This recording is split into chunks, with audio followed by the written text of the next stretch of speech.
I miss really trying to be the best player I could be. You know, you could almost lose yourself in a good way trying to be the best player.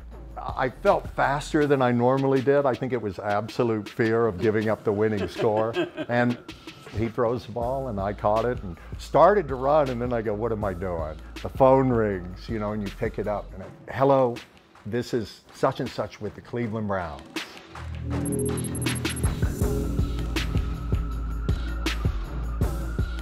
Hello again, everyone, and welcome to the latest installment of Club 46, driven by Bridgestone. I'm Jay Crawford, and thrilled to be joined by not just one of the all-time great linebackers in Cleveland Brown history, but really one of the all-time great Cleveland Browns players, Clay Matthews. Clay, great to see you. Great to see you. I'm going to start with a compliment. You look amazing. You look like you retired 5 years ago. Well, I could play one play if they ran to the other side of the field, but that's it. Yeah. I like that. You have so many impressive stats, and we're going to go through some of those here, but the one that really, to me, jumps right off the page is the fact that you helped lead Cleveland Browns teams to the postseason in 7 of your 16 seasons here in Cleveland, which is really nothing short of remarkable. What is your, Clay, favorite memory of a Cleveland Brown play, a memory that stands out amongst all others? That's a great question, and I've spent a lot of time, you know, now that I'm going through this process, it's coming back to me, and I'd love to pick the plays on the field and tell you about that, but the most amazing memories are in the locker room. Really? Because, the locker room it's a magical place because you got all these folks from different type of backgrounds. We got some wealthy folks, some not so wealthy, some smart ones, some pretty smart ones. But when you take these people and put them together in trying to get that common goal of winning a world championship, it's amazing how it brings people together. And I think if you take older players and you put them together, are you going to sit there and go, I made this great catch in 1964, or I did this, or I did that? No, it's what you did with those teammates in those locker rooms, and the stories are just incredible. Of all of your years in the locker room with the Cleveland Browns, is there one episode or one story that you like to tell at gatherings that always brings the house down? I tell you what, I can't get it down to one, but I can get it down to a group. Okay. And again, speaking along the lines of team and teammates and all, some of the most incredible experiences were when we would get on a roll. And so people will ask me, are you disappointed you didn't win a Super Bowl, or you didn't get to a Super Bowl? And I would go, no, because in 1980, in 1986, 87, 89, 90, we got on these incredible rolls where you'd get behind. And maybe a year or two ago, you think, oh no, we're in trouble. But when you got on that roll, that collective magic that you had, somehow you'd come back and win a game. Or let's say a guy would blow an assignment. He rushed the passer and he was supposed to cover somebody. Well, that guy was wide open, but the quarterback didn't see him. He hit the quarterback, they fumbled, and just these magical rolls where you didn't believe you could lose. And then invariably we didn't make it, so we did lose. But it was almost like you didn't believe you could lose. Wow. And just that's the magic. Yeah. You're not going to give me what I want, so I'm just going to go there. I'm going to go there. It's the Browns and the Bills, and Jim Kelly can score as easily as he can sneeze, and they're driving, and they're seemingly on their way to a game-winning touchdown. And I want you to pick it up next. Take us through the play, take us through the moment, and what you think about that play now. Okay, here's what happened. They had not thrown to their backs all year. So we go into the game, and I'm the third down coverage linebacker. So I get this game off, you know, let the cornerbacks do all the work. Go in there, and all of a sudden they start throwing to them. Sure. And, you know, the guy was pretty good, Pretty good. Thurman Thomas? Thurman Thomas. He was very good. Yeah, he was good, and they had never used him. Right. Which, okay, so he catches, 4 or 5 balls. Coach comes over and goes, hey, we think we're going to put a DB on. And I go, hey, let's go with it, Right. He goes out there, he's worse than me, with Thurman. And then he goes, you're going back in. Okay, so amazingly, I make a few plays and everything, but still, I'm worried. Now they're driving for the winning score, what would put them ahead. They get down there and they come out in what's called an empty formation. Right. No backs. Thurman's right there, and I go, and we were in some coverage where it was me man-to-man with no help, maybe on top, but. Right. And I go, okay, he could go inside or he could go outside. And I don't remember guessing, but I played off of it a little bit and broke inside, and I don't know, I felt faster than I normally did. I think it was absolute fear of giving up the winning score. And he throws the ball, and I caught it and started to run, and then I go, what am I doing? We got the game. I remember and hit that. the ground. Yeah, smart move. Yes. Smart move. Now that I'm really pressing you, is that the one play that you would want to put into a video vault and say, for your great-grandkids when they're NFL stars, and they no doubt will be, is that the play you'd like to show them and say, once upon a time, your great-granddad was pretty good? No, I'd probably, to be honest, I'd probably find a play where, you got some. Say the old man wasn't afraid to go in there and mix it up a little bit. All right, very good. Yeah. You mentioned the times in the locker room, and those Yes. are times that are always important, and many players hold those moments dear to their hearts. What is your favorite memory or time just being in Cleveland and being a Clevelander during those years? And again, as I'm being pulled into this process here of Right. being honored, which humbles the heck out of me, but there are two things that really come up. One is, what do I miss? I miss, and this one is kind of unusual. I've already talked about I miss the locker room. Yeah. And I miss that magic, okay? The other thing was a bit of a surprise, is I miss really trying to be the best player I could be. And you could almost lose yourself in a good way trying to be the best player. And What do you mean by that? just from, people talk about, hey, you got to be there Sunday. You got to be ready to go. Well, yeah, but Sunday is reflected in what you do Monday through Saturday.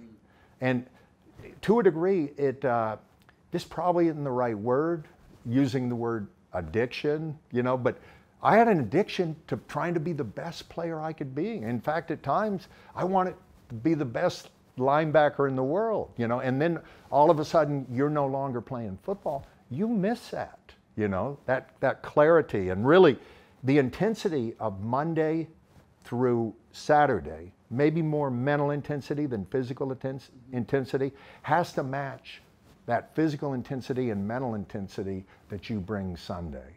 And I miss that process. Yeah. Yeah. How was that transition for you, Clay, going from player to former player? It went real quick, and here's what happened.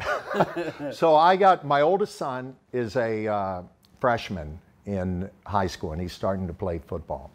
So he comes up and he goes, hey, Dad, you want to coach? And I go, I don't want to coach, And he said, I'll tell the guy, that you'll coach, So this is California. So he goes and he tells the guy, and I don't hear anything. So it's the first day of practice. I think they're taking pictures. So I go out there, and Kyle, my oldest son, brings the coach over, and he says to me, I hear you want to coach. And I go, yeah, I'll help. And he goes, well, what do you know about football? And I said, I don't know. Where do you need help? And he goes, offensive line. And so I go, well, I can do that. And he goes, hey, we're starting practice right now. So I became the offensive line coach. And all I did was reverse engineer everything I learned playing defense. So I really didn't have time. I had 5 kids. Yeah. And jumped into what they were doing and other stuff. Sure. And then they took off. And so that transition to the real world was quick and Yeah. easy. I've talked to so many former players, and they say that the transition isn't as smooth, and at some point they do hit a depression, or they hit a period where they're trying to figure out who they are now that they no longer put a helmet on for a living. Did you have any of that in your life? Fortunately not, and again, I was too busy trying to win that, what do they call that, Pop Warner Championship. And when I won... I want to know, who was the guy that asked you, what do you know about football? He was a coach. You know, we never mentioned that again, but nice guy. Sure. Yeah, he'd been in another world somewhere. How many Matthews family members have played in the NFL? I can't even, I lost count. 8. That's ridiculous, Yeah. Clay. How do you explain that?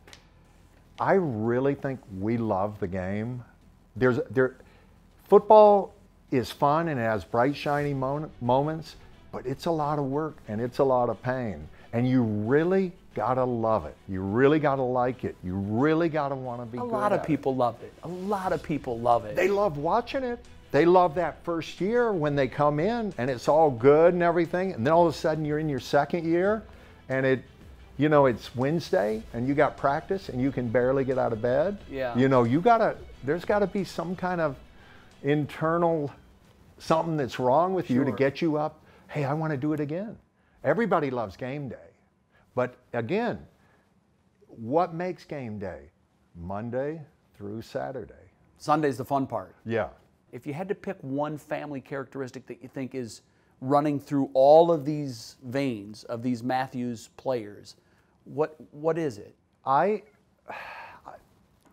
think my dad talked to me about it, and he said, you just want to be the guy that shows up, and he shows up every day, and he shows up every day ready to work, and if you have some talent, and you do those other things, everything will work out. Yeah. I mean, this game of football has placed Matthews players everywhere. We got them in the Pacific Northwest, and then Southern California, Atlanta, Cleveland, Tennessee, Houston. And they've got all this going on. But I tell you, the one amazing thing is that invariably, if you have a conversation with any of them, at some point in the conversation, how are those Brownies doing? It always comes up. Really? I'm the guy that was with the Browns, so. Sure. But I don't know. It's just magic. It's kind of cool. It's been like that. Yeah. What is it like being a big part of the NFL's first family? What does that mean to you? I think it swings between utter excitement and utter fear. When you play, as an individual, when you're out there, all of the anxiety, all of the hoopla that comes with it gets burned up. You're burning it out as you play. Right. So you're out there, and by the time the game's over, provided you've left it all out there, it's good. When you're a coach, and you're coaching a family member, now it's a little harder to get rid of that. And last but not least, when you're a dad and you're just sitting there, you're just like, someone falls and you lift a leg. And there's no anxiety like that. No anxiety. Yeah. Is it harder for you to watch your son than it was for you to go through the motions yourself as a player? Oh, absolutely. Yeah. Absolutely. And again, when I played, all that energy went towards being the best I could be. Yeah. Now I'm sitting there and there's so many levels that you want them to be good at. You want them to play well. You want them to be healthy. You want them to make a play. You want their team to play well. You want their defense to play well. And once they've done that, you kind of want it all. So it gets very hard to get it all. Yeah. You can relax until next Sunday. Yes. And then you're a ball of nerves again. Yeah. When you think back on your personal journey in athletics, I'd like to go back to the very beginning. When did you realize? Did you play all sports as a kid? I did. Yeah. Yes. Did you have a favorite? Football. Always. Yeah. My dad gave me good advice. Okay, we were playing 8th grade team, a little town in North Carolina, And he said, how's football going? Because, you know, dads couldn't leave jobs back then to come watch you play. And said, hey, I'm not getting to play much. It's frustrating. And he said, if you get an opportunity, volunteer to go in. You know, so we go up to play at this, I can still remember it. It was pouring rain. And there was a kickoff. And we were short a man. And the coach, you know, all of a sudden we see it in the NFL, they panic, you know. Yeah. I need a guy. I'll go, coach. Yeah. I go in there, run down the field, made the tackle, and the coach started me from then on out. Wow. Yeah. Dad's advice came in handy. Yeah. So you played high school football then ultimately in Illinois. Started off in California. Okay. So back then we went to high school for 3 years. Okay. So I had 2 years in California. Right. And then moved to Chicago. Right. And this, my father had done really well, was moving up the corporate ladder. Sure. So we go to Chicago, and I played my senior year in Chicago. How tough was that for you to go from a situation where you were familiar to, oh no, I'm the new guy? It was tough. But I tell you, it taught you that a locker room is a locker room is a locker room. Right, and you know, when I went from USC to the Browns, once you get in a locker room, it settles down. Same thing. Yeah. So talk about your recruitment and how ultimately you ended up at USC. Late in the recruiting year, Wayne Fonts calls, and he said, Clay, this is Wayne Fonts, University of Southern California Trojans. He says, here's what I want you to do. I want you to come out here. He goes, you'll win a national championship. He goes, you'll marry a cheerleader, and you'll get a job in the movies when you're done. How could I turn that down? That's a pretty good offer. That's a pretty good offer. Yeah. And so off you go to the hated Trojans at the time. That was a team that you despised. How long before you just absolutely said, okay, enough of this nonsense? Yeah. I left Chicago. I remember my dad let me off, and I'm walking across to get into the airport, and the wind's blowing and there's ice, so you're actually sliding across. Landed in Los Angeles, and a guy picks me up, has a Hawaiian shirt and shorts on. And you were in. That was the first clue I got it might work. When you think back to that journey and that time in your life, you also got to sort of relive that then with your boys. And so you probably had a pretty good idea on how to help them navigate all of those waters. How involved were you with the whole process for how that was going to go for Clay, as Clay was becoming a superstar in high school? It really, you know, because folks have come to me. I've had 2 kids play in the NFL and others who have played, and they think I have the magic. What's the magic formula? And really, the same process that my parents, you know, put with me. Show up, you know, be a team guy, work hard, do this, and whatever will be revealed will be revealed. Now, Clay has done very well in the NFL, but Clay was a late bloomer like I was, which I had talked about earlier. And he was not offered one scholarship going into college. And he goes, now USC was willing to let him come on as a walk-on. And I said to him, I go, look, and this was the height of the Pete Carroll era there. Yeah. They had some tremendous players there. A lot of them have cycled through and, you know, gone now from the NFL. And he says, I want to go down to USC. And I said, hey, you don't need to go because your uncle went there and I went there. And, you know, and basically I'm thinking, you know, will he ever get to play there? Sure. And he said, no. He goes, I think I can handle this. I think I can go down there and make something happen. So he goes down there, and first year doesn't play at all. I'll never forget, the special teams coach came, you know, now he's eligible to play, and he goes, hey, your kid really shows something on kickoff. I'm going to put him on kickoff team. Runs down the field, full speed. He was about 5 yards in front of everybody else. I don't know if he made any tackles, but he caused mayhem down there, you know?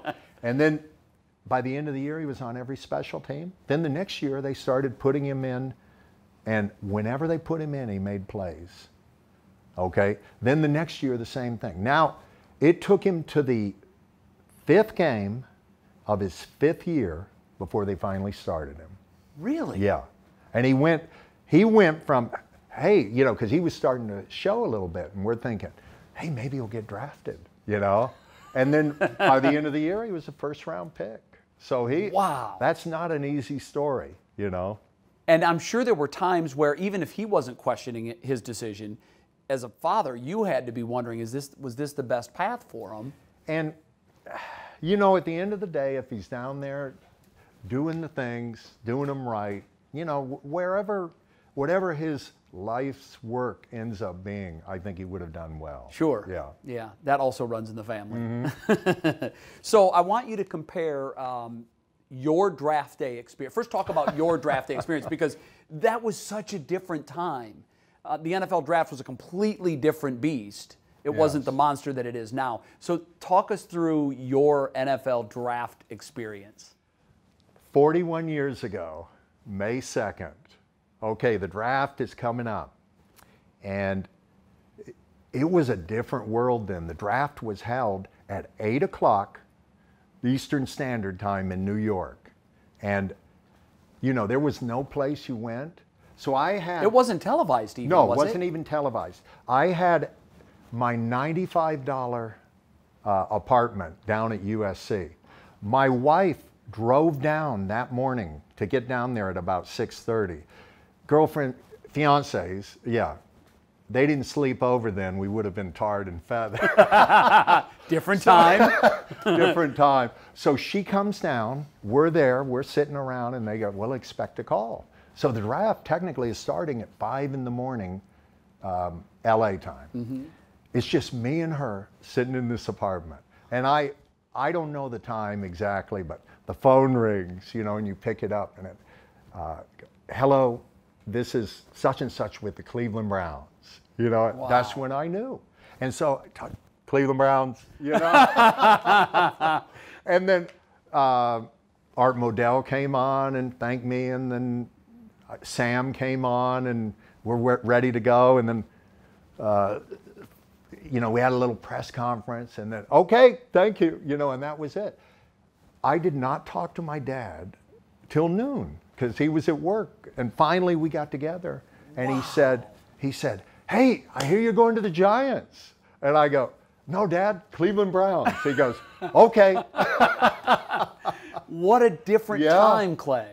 It was just her and me sitting there in this, you know, little simple, apartment. but I bet a great memory for you. Yeah, in fact, I could go right now and show you the exact spot where I was. Wow. Yeah. So your draft day story, simple, just you and your future wife. Yeah. Then you got to relive that a number of years later with your son, yes. knowing that he was going to be a very high draft choice. Yeah. So the comparison between your first round draft day and Clay's, because there's an ocean apart. So Clay is at the house. He wants to do it at the house, mm-hmm. which is good.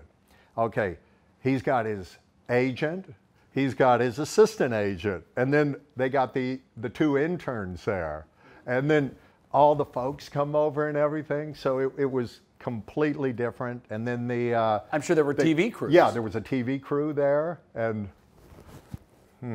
quite a contrast. Oh, how times have changed. Yeah. Do you think it's for the better, today's NFL? Oh, it's you know, it's showy. I like it. Yeah. I watch it. When you watch your son play, do you ever see parts of your game in him? No, he's a lot better than me. Tons better. He's fast. You were fast? I was fast when they had training table food to get that. But, right, yeah. He's a hard worker. He's professional. You know, he's gone to a new team, and I think a lot of the young guys have looked at him, and you know, what can you be? You can be proud of all your kids for so many things, you know, but you know, you'll hear, I'll meet a Ram and he'll say, hey, you know, your son, he's you know, because they looked at him as, you know, back in that Super Bowl glitz and then commercials and all that, and they figured he was, you know, had more prima donna to him than he does. And then he comes in and he's a blue collar guy. Yeah. And you hear things like that. You hear things like that about your kids, and you know, they might be okay. You did something good. Yeah. What was the biggest piece of advice you gave to Clay before he entered his NFL journey? I ended up coaching him a lot, so I didn't have to give him, you know, it was just, he got the same thing everybody else got, you know, show up, bring your game, be ready to go, you know, and know your stuff, and, you know, and then have fun with it too. I used to have tons of fun with it. We know that sports is all about stats, football, numbers. It's really hard to quantify the impact of a defensive player because it's a little, you don't know what system the player played in, and they don't always translate, particularly from generation to generation. But when I look at the back of your football card, as they say, the numbers are absolutely astounding. First of all, I don't know how many linebackers can say they played for 19 seasons. You might see an offensive lineman sneak in there for 19, or a kicker or a punter, outside the box quarterback maybe, but for a linebacker, somebody who plays a high collision position like that, how in the world were you able to last that long? I love playing the game. I love the whole process. I love the, you know, coming in Monday and working out and getting started again, prepping for that next game. I loved game day. I loved thinking, okay, you know, when instead of, you know, when that team would be moving down and they're going to get ready to score, and instead of thinking, wow, things are going to go bad, you'd start thinking, this is an opportunity to do something good, you know, and I love that whole process. I love the teammates. I love the young guys, the old guys. Right. I can't think of anything bad about it. And even to a degree, the pain after a while, you can push that aside. When it was getting close to the end for you, what was that process like for you to decide, I've had enough, I'm done? I'll never forget the last year that I played. We opened in Carolina, and at their new stadium, I think it was, and I went out, and at that time I was just rushing on third down. I started off the first 10 years of my career covering on third down. Now, right. My last year, I finally get what I want, to be a pass rusher. So I come around the corner and beat the guy, you know, and you're coming around, and that feeling when you see the quarterback, he's got his back to me. Back then you could whack him, you know, and right. I'm thinking, oh, this is going to be good. And all of a sudden the guy takes off. And so, young guy, athlete, you know, and he was fast. So the fact I didn't catch him, let's get that out there right now. But I'm coming around and I'm chasing him, and I'm just about to get him, and he takes off. We go on for a long run, about 30 yards. So he goes out of bounds. So third down, they converted to first down. I go off the field. I go over there, and my legs are shaking. Wow. You know, and I had never experienced that. And I remember the old boxing guys used to say, it isn't this that goes, the legs always go first.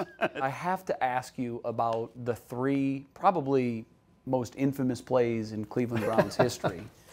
And you actually have the rare distinction of being, I imagine, one of only a handful of guys that were on the field for all of them. And I'll get your reaction to each one, and we'll do them in order, and I'll start with Red Right 88. Okay. What do you most remember about that play, about that game, and what you felt afterwards? That was our first big run, 1980, and we had wallowed around there at the beginning of the year, and then we got on a streak, and it was the first time we were winning games we shouldn't have won.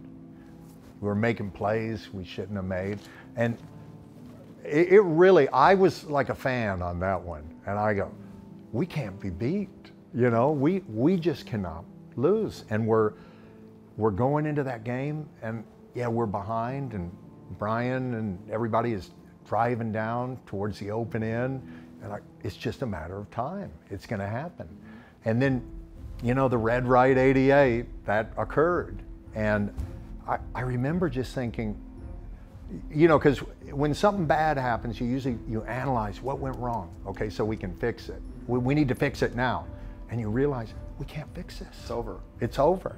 That one took a lot of time to kind of process. and that was the particularly when one. they went on to win the Super Bowl. Yeah, and I've said this before, and of course everybody says it. You know, I think we would have done fine in the Super Bowl, but everybody who doesn't make it says that. Yeah, right. Yeah. So from that we have the drive, which is a number of years later. Yes. And you're a more seasoned NFL player at this point, and you probably know how to better analyze the abrupt end of a season. But what's going through your mind during the drive? I can remember several aspects to that. One was we got them down in their territory. 2-yard line. Yeah, and then they're working their way out, and then we had a 3rd and 14, 15, 16, and I can remember the call.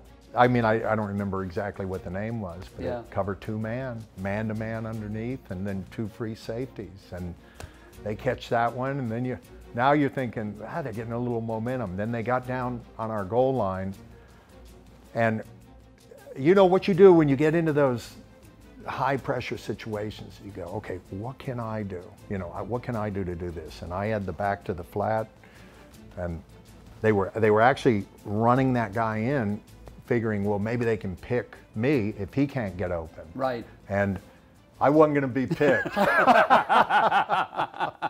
So I'm jumping on him, and I'm running to the sideline, and you know when you got him. I mean, I know I got him. Yeah. And then he threw that ball, and it happened like that. Sure. And again, we had that in '86. I talked about it earlier. In fact, John Dorsey was on that Packer team that came in here. They had not won a game. We were like 2-2 or 2-3, and they beat us. Yeah. And then we went on a run after that, and the runs become magical. You know, Sure. you can't stop them. Yeah. And again, you just sit there and you go, gosh, it happened again.